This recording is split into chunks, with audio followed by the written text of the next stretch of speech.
All right, we are back with the 133rd edition of the Quarantinecast. I decided I was going to go big, and I couldn't go any bigger than this. It's the guy who really got me into this sport.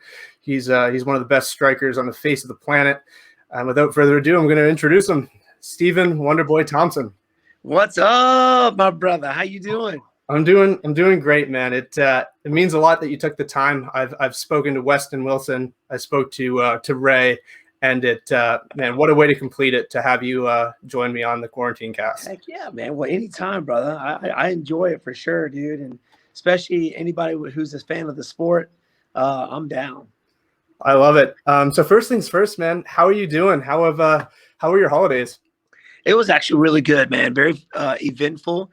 You know, as soon as we left after my fight with Jeff Neal, we flew to Disney World, took my nieces and nephews there, went to Islands of Adventure, just did the whole spiel, man. It was a lot of fun. I'm a huge Harry Potter fan, as you can tell. I got my Hufflepuff jacket on. What was it like there with the pandemic and everything? Obviously, Florida's, I think, a little bit more open, but was there any issues there? No, it wasn't bad at all. I mean, it was still kind of packed. I mean, they were only allowing like half, I think only half, I guess, what do you call it? Like to fill the arena, the Disney World up. Like they wouldn't let everybody in. So I think only half capacity is what they were saying, but we had to keep the mask on. It was a lot of fun. We still had a great time. Like it didn't hinder anything. So it was awesome, bro. And then New Year's, of course, with the whole pandemic, we had to get innovative when it first hit us. At our gym, our new school. We've been open for 37 years here in Simpsonville, South Carolina. So I kind of grew up here. We just moved in a brand new facility. I don't know if you've seen it already, but it is amazing. And as soon as we moved in, the pandemic hit. We had to get innovative. We had to do some online classes. But now that we're open, man, we just can't keep people out of here. It's packed, and we're loving every minute of it. So you said you've been there for pretty much your entire life. There is a big event coming up in a few days, so happy birthday. Oh, thanks, man. I appreciate it. Be 38 years old, it's feeling like I'm 25. Any big plans, or are you just kind of taking it easy? Taking it easy, man. I mean, the way with YouTube and the UFC, my life's pretty crazy, and I enjoy just being with family and friends, to be honest with you. So you mentioned Jeff Neal. Incredible performance. I thought it was one of the best performances of all of 2020. So kind of talk about that, man. How's your leg doing as well? It's good. It was bruised up, banged up a little bit, tore my quad, and ended up tearing a ligament in my thumb, or partially tearing a ligament in my thumb. So I'm allowing my hand to heal up from, I guess, I had jammed it during the fight, and this isn't the first time I've done it. Last time I jammed it was when I fought George Masvidal. Guys who have their guard really high, I ended up jamming my thumb. So, just letting it heal up, my quad's fine. Like I'm out there moving around, kicking bags, taking leg kicks, but it's my hand that's kind of, slowing me down a little bit. So hopefully we'll be back ready to rock and roll around April, May. I love it. There's so in 2020, one of the biggest changes was the empty arena. I mean, you've fought for many years. You've lots of fights, both karate as well as MMA. So what was that like? I mean, that's probably something you haven't experienced in quite some time. Yeah, it's been a while since I've fought in an empty arena. The first time I fought in an empty arena was my very first fight in UFC 143. I was the very first fight on the card. Nobody in the arena. But to be honest with you, like the last one, it didn't bother me one bit. I kind of liked it. Of course, I know you feed off the energy of the crowd, the whole fight week. Everybody's coming in trying to get your autograph, and you just feed off that energy. But then at the same time, when you're out there, I'm able to hear my coaches better. I'm able to hear my opponent's coaches. So I kind of know what he's thinking. So I didn't mind it at all. I would rather have it that way. But you do kind of miss, when you look back at old fights, you do miss the crowds, man, just hyping you up. It was cool. Very cool experience for sure. You kind of see both sides. Like people like Anthony Smith at first had a hard time adapting to it. He would overexert himself. How do you kind of stay composed and, not get, overzealous and react based on the coaches, based on, his reactions and things like that? Well, that's kind of based off of experience, to be honest. Like it's something that you have to get used to, and that's why we go amateur first, right?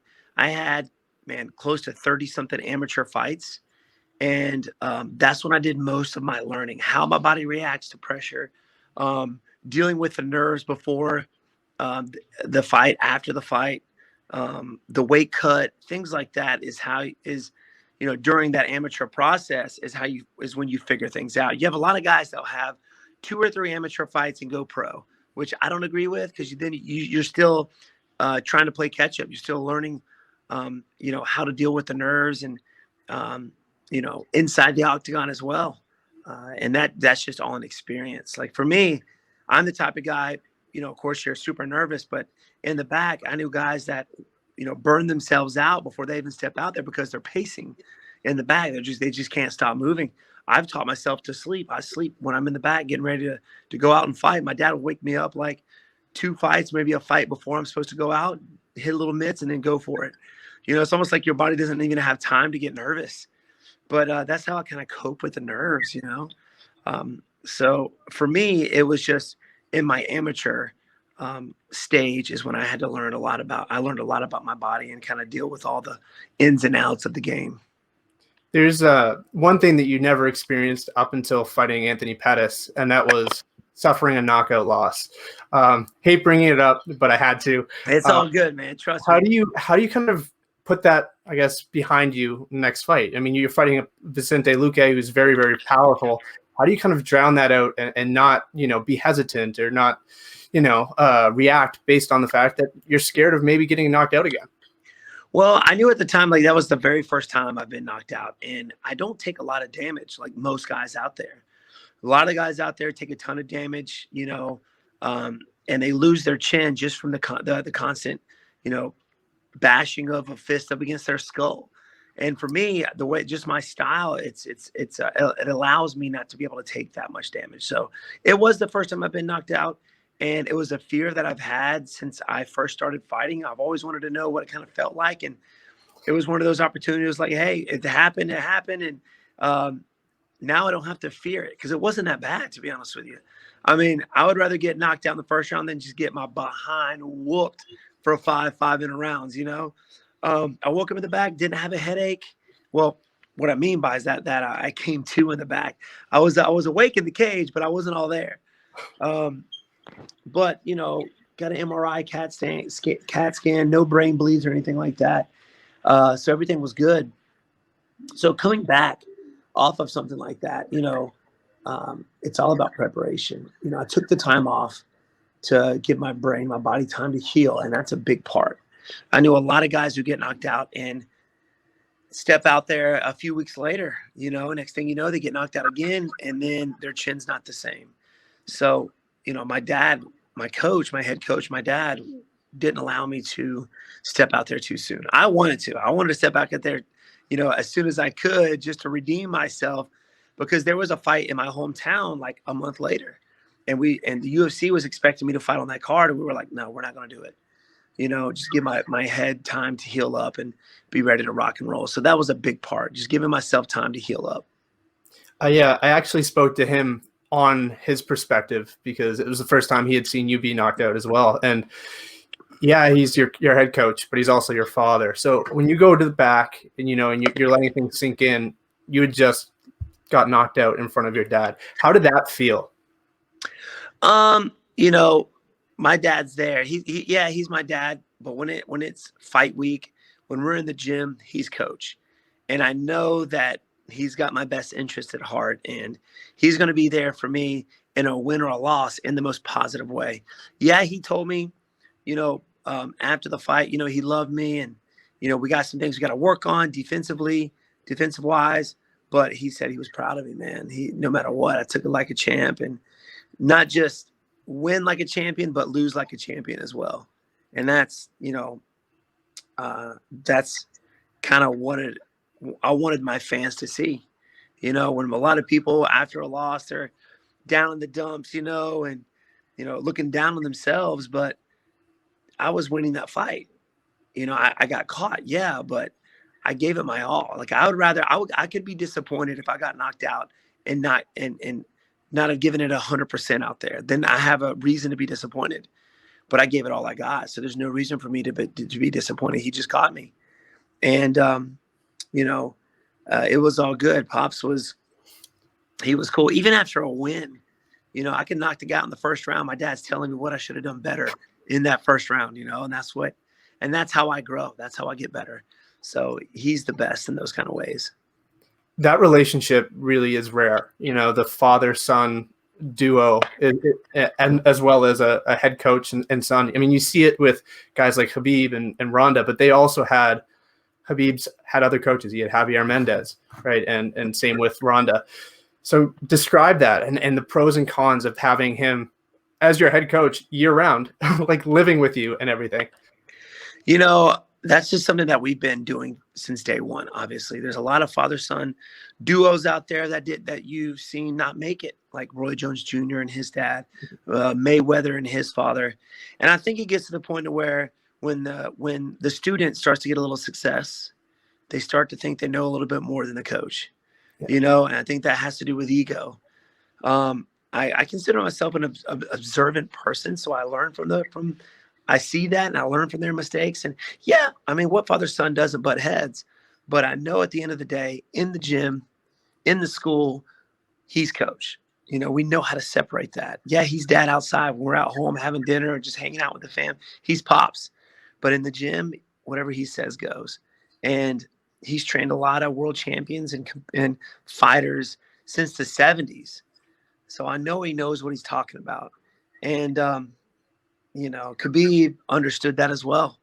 Yep. He understands that we get very limited time with our parents, and my dad always told me that since day one, since I was a kid or as a teenager, at the time I didn't want, at that time, you don't want to spend time with your pops. Right.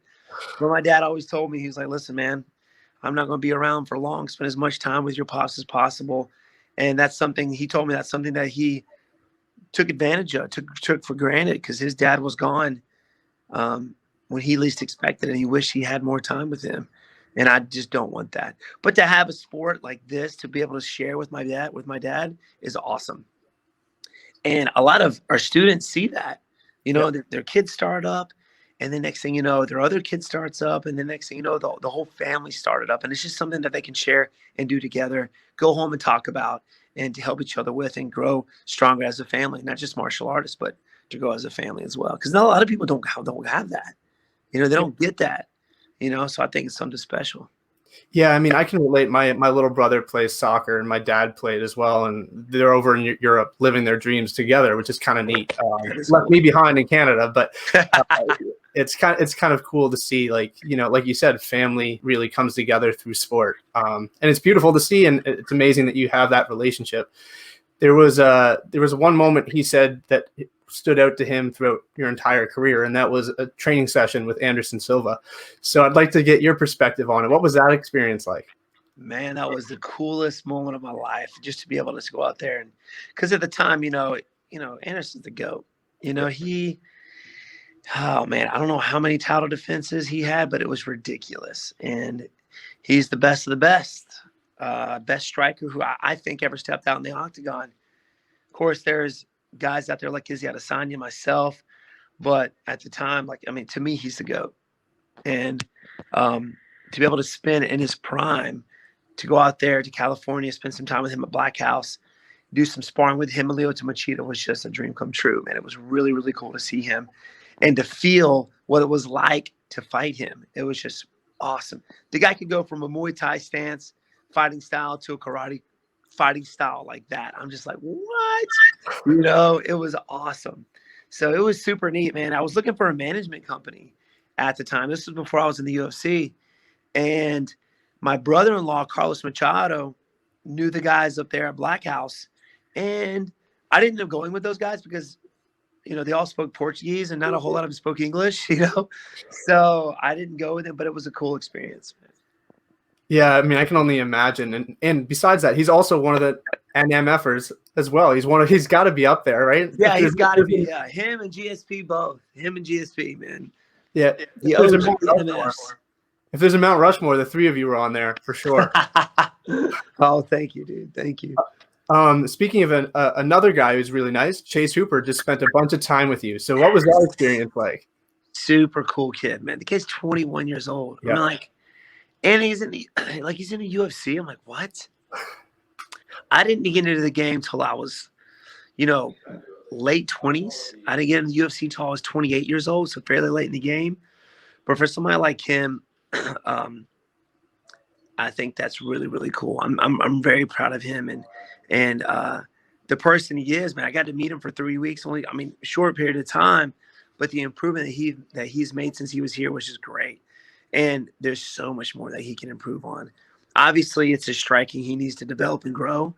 But the kid's got the heart, man. He's got the will. He's always in the gym. He was here on time every training session, and that's something my dad takes personally. Like, if you're not on time, he's getting on you. And when I told him that, he was awesome. He helped out a lot of our guys, too, with jiu-jitsu because the kid's a wizard when it comes to jiu-jitsu. He spent some time with Ryan Hall. And I think it was Ryan Hall that told him about us because Ryan Hall spent some time with us. And as you can tell, his last few fights, his striking has improved too. Yep. So that's something that we want Chase Hooper to have. He's like 6'1", fights at 145 pounds. I'm like, that's ridiculous. Nobody should be getting close on Chase Hooper. Nobody. Because he's got longer arms than I do, longer legs than I do. And so that's something that we're working on. So we'll definitely see him here more. Hopefully we'll see him here more often in between camps or during his training camps just to help him out a little bit more. But it was really cool to have him here. I want to talk about a couple of prospects that maybe people aren't aware of. And one of them is a guy that the first person from that gym that I've spoke to was Weston Wilson. So talk a little bit about training with him and maybe even elaborate on some of the other guys that maybe we haven't heard of. So Weston Wilson, who I always tell him he's a superhero. Bruce Banner, Peter Parker, Wade Wilson, Weston Wilson. Come on, you're a superhero, dude. He just has a superhero name. And the kid, man, he's got such a big heart, this guy. He is so willing. He's here literally every day at 10 a.m. and will train with anybody who's here. He's willing to help out. He's such a team player. He helps me. He gives me advice on my YouTube channel. Helps me out, gives me advice. He's just a super sweet guy, man. A family man. He's got like 3 or 4 girls, and he brings them into the gym all the time. But he's a 145er pro. He spent a lot of time in California, but just wasn't getting the attention there. So, and striking was something he really wanted to work on. He spent some time and trained with Raymond Daniels and stuff like that. But been here, but he's spent some time here, like a week or two, and decided to move here. He just loved it so much. So we got him full time now. The guy's a brown belt in Brazilian Jiu-Jitsu. Should be black belt. The guy's really, really good. So smooth. But he's improving every day. And I just love to have, that's what makes it fun for me, for these guys to come in. And because when I learn from these guys, I always go into a training camp, even though I know, I'm in the UFC, there's always something that I can learn from you. Always come into anybody's, class or, always listen to people if they're giving advice. Come in with an empty cup because there's always something I can learn. I've learned so much from Weston. So I'm glad to have him a part of the team. And that's what makes training for me fun. Going to a gym to where teammates, they care about you, about your well-being. They care about your success. Because, on top of that, when he gets better, I get better. When I get better, he gets better. And that's what the team should be about. There's a lot of gyms out there full of people that are just selfish, man. And MMA is a selfish sport. People are trying to rip your head off. They want you to come in to help them out. But when it's time for them to get help, for training, they're nowhere to be found. So I love my gym. I love it. Yeah, there's really this sport really is one that you can never expert it. Like you'll never be a master. There's always something you can learn. You can never perfect it because there's so many different disciplines, which is awesome. And like you said, you can learn from anybody. I'm still a white belt in jiu-jitsu, and people have said like, "Oh, I learned something from you. You moved in a way that black belts don't move." It's like, yeah, dude, exactly. That's awesome. You train, bro. Congrats, man. Yeah, I'm still grind. I'm trying, man. I'm brand new to it, but it's fun. And there's, like you said, there's so much room to grow and I enjoy it. I'll come back to you for a couple more questions. your YouTube, it's really grown. It's seen a lot of success. What was the point of starting it other than, just getting a platform out there for you? But why did you choose, what, this is the way to do it? Because you have success in other disciplines and other avenues. Why was it that you chose, let's try some YouTube? Doing a lot of interviews and things like that. We did a few, we would call it Wonder Walks on Facebook. When I was getting ready for Rory McDonald, it was just every day leading up to the fight during fight week, me, Chris Weidman, my brother, and my dad, we just did what we called the Wonder Walk on Facebook, where we just kind of hung out, walked with the fans. I did it after every meal. I just kind of walked around Canada, just talking to fans. And people loved it, man. They were like, man, you should do your own YouTube channel. So that's when it started to pop in my head, that people were like, man, you got the personality for YouTube. And my brother Tony had mentioned it to me like years ago. Hey, man, you should do your own YouTube channel. Everybody on social media is asking you, how you do your techniques. And because you have such a unique style, people are wanting to know about it. So, me and my brother talked about it just in passing, just to kind of laugh about, oh, man, we should do a YouTube channel. It'd be awesome, blah, blah, blah. And then one day, I think we were on vacation, and then we just decided to do it. We had just to wing it, just to have some fun, do something different. We had no idea what we were doing. We got a camera and we kind of played with it. And then we started to do like vlogs, right? We started to do vlogs, but then it was like crazy editing you had to do with vlogs. So we just started to do Technique Tuesday, something very easy to edit, something fun. And then it just grew from there. Now we have a Technique Tuesday. We have a vlog on Friday, something fun that we do. We've been collabing with some really cool people and didn't really realize it was going to grow the way it did. I mean, we had over 100,000 in less than a year, and now we're almost at 300,000, a little over 2 years, or maybe right at 2 years. So got to meet some really cool people with it, man. And it was just something we wanted to do just to have some fun. And we were winging it. It's funny because that's exactly how I was bored, right, during the pandemic. And I was like, why don't I start interviewing? Also, I was like, by the end of 2020, I want to interview 3 fighters. In the first week, I interviewed 2. That's awesome, man. So it's funny how open fighters are and how easy they are to access. And it's not like any other sport. So, it's funny how you started the exact same way, just out of curiosity. Yeah, it's just something that we're having fun with, man. And we've had some pretty fun. It's funny though, some of the things you think is going to just do awesome, you know what I mean? They just crash. And some of the things like my shin conditioning video, I thought I was just off the whim. It wasn't going to do good. And it's one of our highest viewed videos, it's crazy how that YouTube, algorithm works, but we're having a blast, man. All right. I'll ask a couple more and then I'll let you go. Obviously, there's a big fight this weekend in your division. I'm sure that's a title fight that you're watching very, very heavily. 2 fighters that I'm sure you could probably face somewhere down the line. What's your prediction for that fight? Oh, man, that's a tough one. I mean, I love Usman. I think he's a great champ. He's very positive. He works hard. He's always on the grind. He's a family man.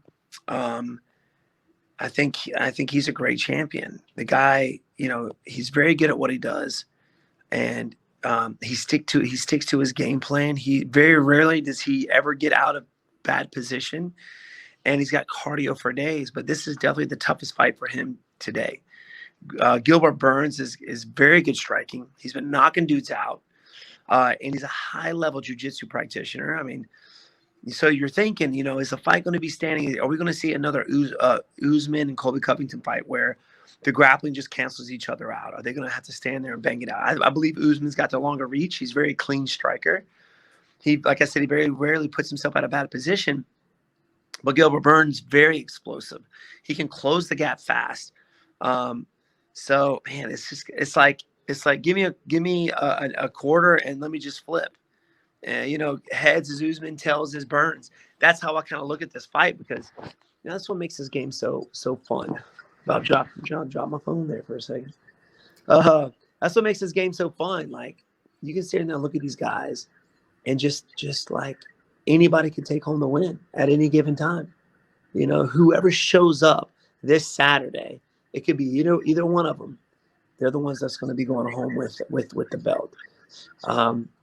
Man, if I have to pick, I'm going for my man Usman. I'm going for Usman.